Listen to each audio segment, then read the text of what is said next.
Bizni tanlab, juda ham to'g'ri qildingiz. Bog'chamizda qizingiz rus tili, fransuz, ingliz, hattoki nemis tillarini o'rganadi. Fransuz, ingliz, nemis tillarini o'rganadi.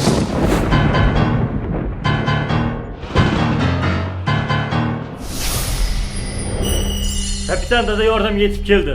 I am here to save my daughter. What? Bir bor ekan, bir yo'q ekan.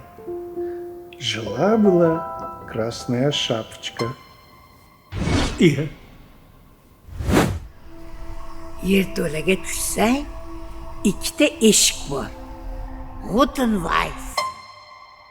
Eins, zwei, drei. Yer yutkur kampir, meni aldabdi-ku. Miva taxko'shami.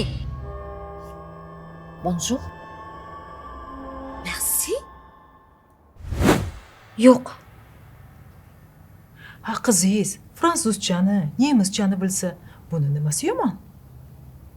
Buni hech ham yomon yeri yo'q. Lekin qizimning tili endi chiqyapti. Uni ilk so'zlari, xayollari va fikrlari o'z ona tilida bo'lishini xohlayman.